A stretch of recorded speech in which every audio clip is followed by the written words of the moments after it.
Hello मेरे प्यारे मित्रों, आप सभी का मेरे YouTube चैनल पे स्वागत है। तो आज हम लोग बात करने वाले हैं अर्थक्वेक्स की। आज हम बात करेंगे अर्थक्वेक, भूकंप, भूस्खलन, ये क्या होता है, ये क्यों होता है, क्या इसके कारण हैं, कहाँ कहाँ होता है, भारत में कहाँ कहाँ होता है, कहाँ बहुत ज़्यादा होता है, कौन कौन से फैक्टर्स रिस्पॉन्सिबल है, सारी चीज़ें हम लोग इस छोटी सी लेक्चर में करने वाले हैं। तो आइए हम लोग शुरुआत करते हैं। तो सबसे पहले हम लोग जानेंगे कि what is earthquake. What is earthquake? तो हम शुरुआत करें in simple words. Earthquake is the shaking of the earth. मतलब जब अर्थ शेक करता है, वो बहुत सारे कारण हैं जो हम लोग आगे पढ़ने वाले हैं। जब अर्थ शेक करता है उसी को हम क्या बोलते हैं? अर्थक्वेक। अगर आपसे कोई पूछे कि भैया अर्थक्वेक क्या होता है, तो आप क्या बोलोगे कि जब अर्थ शेक करता है, जब अर्थ हिलता है, खुद से हिलता है और इतना हिलता है कि हमको पता चले कि यार ये एक कुछ यहाँ पर डिस्टर्बेंस हुआ है, तो वही होता है हमारा अर्थक्वेक। तो आई होप आप लोगों को समझ में आया होगा। The vibration called seismic waves are generated from earthquakes that travel through the earth and are recorded on instruments called seismographs. अब देखिए क्या होता है, जैसे हमने पुरानी क्लासेस में आपको जब सिस्मिक वेव्स के बारे में बताया था, जब मैंने आपको बताया था कि भैया जब अर्थक्वेक आता है तो बहुत सारे वाइब्रेशंस होते हैं, इन वाइब्रेशन से निकलती है सिस्मिक वेव्स, और यही सिस्मिक वेव्स हम किससे नापते हैं? सिस्मोग्राफ से। तो मतलब अर्थक्वेक, जब अर्थक्वेक होता है तो हमको क्या देखने को मिलते हैं? सिस्मिक वेव्स देखने को मिलती हैं। वहीं पे अगर हम बात करें कि यार ये अर्थक्वेक जहां होता है उस पॉइंट को क्या बोला जाता है, तो उस पॉइंट को क्या बोलते हैं हम? फोकस। क्या बोलते हैं? फोकस। क्या बोलते हैं? फोकस।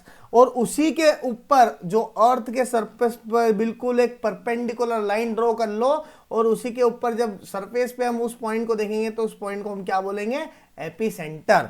अब इसमें एक और चीज होती है जिसको हम बोलते हैं आइसोसिस्मिक लाइन। ये आइसोसिस्मिक लाइन वो है सरफेस पे जहां पर जहां जहां क्या बोल सकते हैं, एनर्जी में चेंज आया है, जो अगर जो चीज में एनर्जी में चेंज आया है वो सारे पॉइंट्स को कनेक्ट करते हैं, और इसी को हम क्या बोलते हैं? आइसोसिस्मिक लाइन। आई होप यहां तक आप सभी को क्लियर होगा।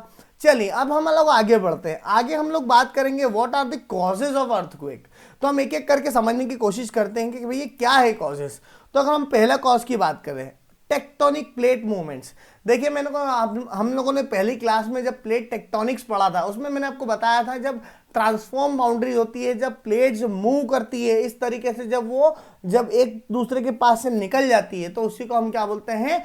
Tectonic plate movement. और उसी की वजह से क्या आते हैं? अर्थक्वेक। मैंने आपको पहले वाली क्लास में बताया है, अगर आपको नहीं तो एक बार आप पुरानी क्लास में पढ़ के उसको पुरानी क्लास को जाके वॉच कीजिए, देखिए, आपको समझ में आएगा। और अभी भी मैं आपको समझा दूं कि जब प्लेट्स का मूवमेंट होता है, एक दूसरे के पास से निकल जाती है, तो वहां पर हमको अर्थक्वेक देखने को मिलता है। दूसरा है वॉल्केनिक एक्टिविटीज। जहां जहां वॉल्केनिज्म होता है ना, वहां वहां अर्थक्वेक होने के चांसेस बहुत ज्यादा होते हैं। जैसे कि हम बात करें, हमारे अर्थ के ऊपर एक रिंग ऑफ फायर है जो पैसिफिक बेल्ट वाले एरिया में, वहां हमको सबसे ज्यादा अर्थक्वेक भी देखने को मिलते हैं और सबसे ज्यादा वॉल्केनो भी देखने को मिलते हैं। ये वॉल्केनिज्म एंड अर्थक्वेक बहुत ज्यादा साथ में चलने जैसी चीजें हैं।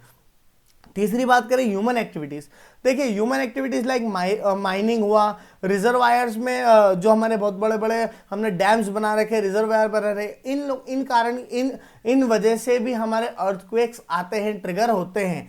दूसरी बात करें, देखिए sudden release of accumulated stress along a fault line causes ground shaking. एक फॉल्ट लाइन होती है जो पूरी लाइन को, अर्थ की जो वेव उसको लाइन को कनेक्ट करता है, उसी को हम क्या बोलते हैं? Fault line. और जब फॉल्ट लाइन में हमको अगर एक सडन रिलीज देखने को मिलता है एनर्जी का, तो वहां पर भी ग्राउंड का शेकिंग होने को देखने को मिलता है। वहीं पे बात करें सबडक्शन जोन, तो वहां पर मैंने आपको फिर से बताया था, जब दो प्लेट्स जुड़ती है, एक दूसरे के पास में आती है, सबडक्ट होती है, तो वहां पर भी हमको अर्थक्वेक्स देखने को मिलते हैं। तो आई होप आपको कॉजेज भी समझ में आए होंगे।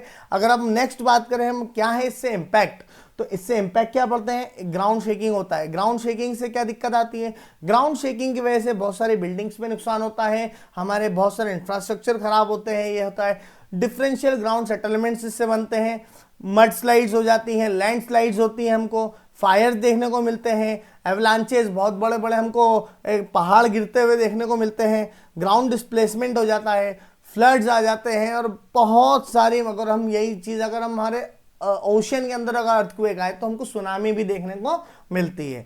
तो यहाँ पर हमको इम्पैक्ट भी समझ में आए। अब हम बात करेंगे हमारे इंडिया में कहाँ कहाँ सिस्मिक जोन ज़्यादा है, मतलब हमारे इंडिया में कौन से एरिया बहुत ज़्यादा हाई रिस्क पर है। तो सबसे पहले देखिए, मैंने आपको बताया था ये माउंटेनियस एरिया होता है ना, ये बहुत ज़्यादा होता है। हिमालयन एरिया जो होता है यहाँ पे बहुत ज़्यादा एक्टिव होता है अर्थक्वेक, या फिर हमको बोल सके ये सबसे ज़्यादा हाई रिस्क जोन होता है। देखिए नॉर्थ ईस्ट और हमारा जो अपर नदर्न इंडिया है, ये बहुत ज़्यादा हम बोल सकते हैं कि यार ये बहुत ज़्यादा रिस्क में है अर्थक्वेक से। तीसरा बात करें, बिल्कुल ये मॉडरेट एरिया है, क्योंकि यहाँ पर ऐसी कुछ एक्टिविटीज़ हो नहीं रही है। और ये सबसे लो रिस्क एरिया है, क्योंकि यहाँ पर ऐसा कुछ नहीं है कि अर्थक्वेक आने की संभावना बने। चलिए ठीक है, अब हम लोगों ने अर्थक्वेक इंडिया में की बात करी है। अब हम बातेंगे वर्ल्ड में डिस्ट्रीब्यूशन कहाँ कहाँ है अर्थक्वेक का। तो मेनली दो बेल्ट सबसे ज़्यादा प्रचलन में है और सबसे ज़्यादा पूछे भी ये दो बेल्ट ही जाते हैं कि भैया अर्थक्वेक डिस्ट्रीब्यूशन अगर वर्ल्ड में पूछा जाए तो एक है सरकम पैसिफिक बेल्ट और दूसरा है अल्पाइन बेल्ट। सरकम पैसिफिक बेल्ट पूरा जो हमारा पैसिफिक रिंग है, पैसिफिक रिंग, ये पूरी पैसिफिक रिंग ऑफ फायर इसको पूरा कनेक्ट करता है। यहीं पे हमको क्या देखने को मिलते हैं, ये वाले एरिया में, ये पूरे एरिया में हमको देखने को मिलते हैं बहुत सारे अर्थक्वेक्स। और दूसरा है यहाँ पर अल्पाइन बेल्ट, ये देख रहे हो आप, ये पूरा मैक्सिको से लेकर ये पूरा एरिया, ये वाला हमारा क्या है, अल्पाइन बेल्ट। तो जो दो मेजर बेल्ट हैं जहाँ पर हमको अर्थक्वेक्स देखने को मिलते हैं वो कौन कौन से हैं, एक है हमारा सरकम पैसिफिक बेल्ट और दूसरा है हमारा अल्पाइन बेल्ट।